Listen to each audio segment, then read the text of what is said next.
dashur teleshikues, ju përshëndes. Po fillojmë lajmet në televizionin 4+.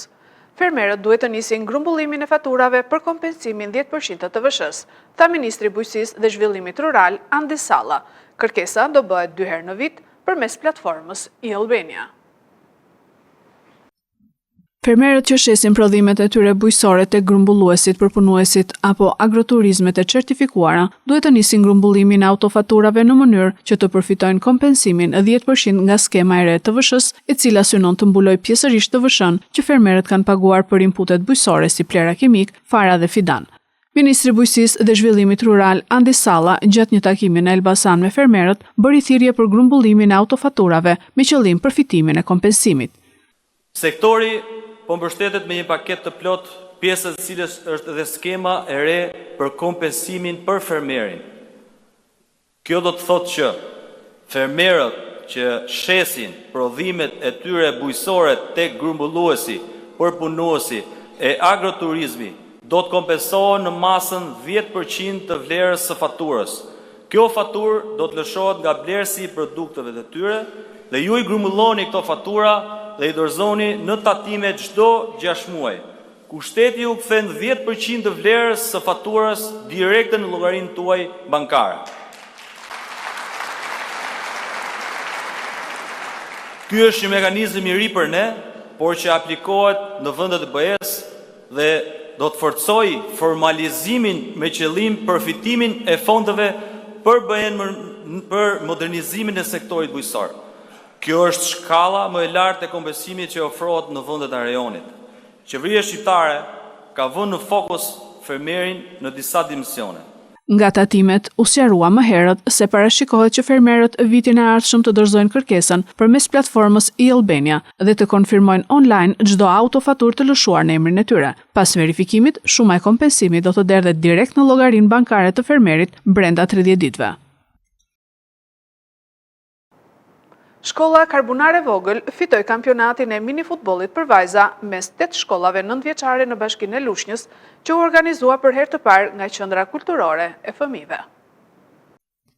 Sot u luajt finalja e kampionatit të parë të mini futbollit për vajza ndërmjet shkollave 9-vjeçare publike e jo publike të Bashkisë Lushnjë. Skuadra e shkollës Karbunare Vogël fitoi kampionatin me rezultatin 1-0 në finale me ekipin e futbollit Iliria. Në ceremoninë e ndarjes së medaljeve ishte e pranishme kryetaria e bashkisë Riselda Sefa, drejtoria e zyrës vendore të arsimit parauniversitar Art Adamo, miftiu i rrethit Lushnjë, Gramos Bliku e të tjerë. Certifikatat ju ndan të gjitha shkollave pjesëmarrëse, mes një atmosfere me energji e emocione nga nxënësit, mësuesit dhe prindrit që ndoqën kampionatin. Lojtarja më e mirë e turneut u shpall Amelia Bufazi dhe portierja më e mirë Orgesa Sefarasi e shkollës Karbunare Vogël. Drejtori i Qendrës Kulturore të Fëmijëve, Sajmir Bahja, falenderoi shkollat pjesëmarrëse në këtë aktivitet. Sapo ka përfunduar ndeshja finale e kampionatit të parë në mini futboll për vajza dhe fituese është shkolla Karbunare Vogël. U ndeshën 2 shkolla sot, Karbunare Vogël me shkollën e publike Iliria.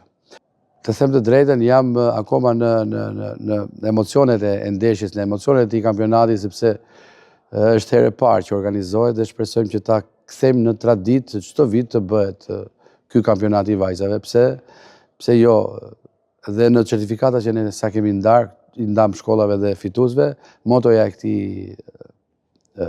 kampionati ishte futbolli është për të gjithë. Sot është koha e vajzave.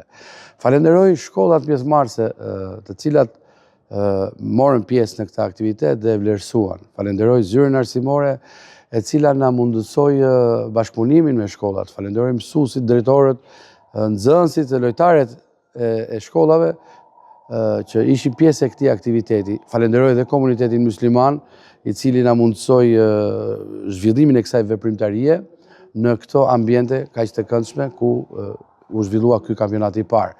Falenderoj bashkinë që si gjithmonë mbështetëse dhe na motivon edhe për aktivitetet të tjera të reja, të cilat shpresojmë të kemi dhe në të ardhmen.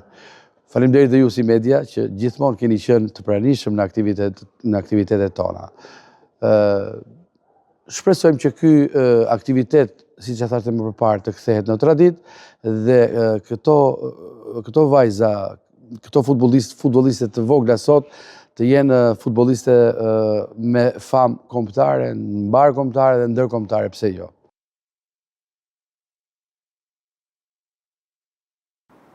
Kryeministri Edi Rama nga konferenca e 7 kombëtare për të drejtat e informimit deklaroi se do të dekriminalizojnë shpifjen për gazetarët.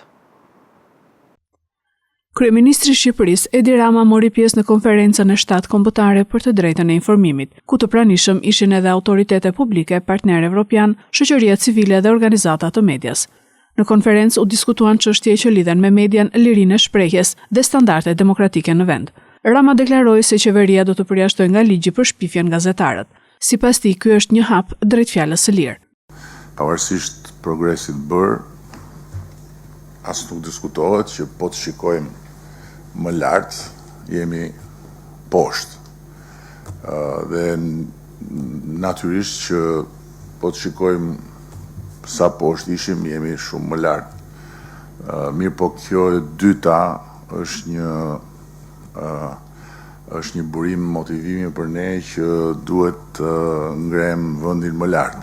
Nuk është një argument për ju të gotës gjysmëbosh që e doni vendin më lart sot edhe jo nesër, edhe me drejtë, sepse nuk është detyra juaj ta ngrini gurin, detyra juaj është që të thoni ku duhet shkoj guri. Kemi theksuar së bashku edhe me ministren këtu në krah për të gjithë anëtarët e kabinetit, domosdoshmërinë që të ketë një fokus më të madh në këtë aspekt, sepse është në të mirën e të gjithëve, është dhe në të mirën e institucioneve, është dhe në të mirën e publikut, është edhe në të mirën e vendit. Dhe për këtë arsye ne kemi shtyrë përpara edhe projektin e Transparent Albania, që është një projekt shumë ambicios për të pasur në një territor të vetëm virtual të gjithë informacionin. Ne kemi marrë dhe një angazhim tjetër që tregon të kundërtën e asaj që thuhet nga gota gjysmëbosh, që ta dekriminalizojmë shpifjen për gazetarët. Nuk është se ka pasur ndonjë gazetar të goditur penalisht nga paditë e qeverisë në gjithë këto vite, as nuk ka pasur në fakt padi për gazetarët, sepse i kemi ndaluar të gjitha paditë për shumë vitesh, por kjo nuk shënohet në arsyet për të ndjerë të lirë dhe për të ndjerë me krah të lehtë në punën e gotës gjysmëbosh.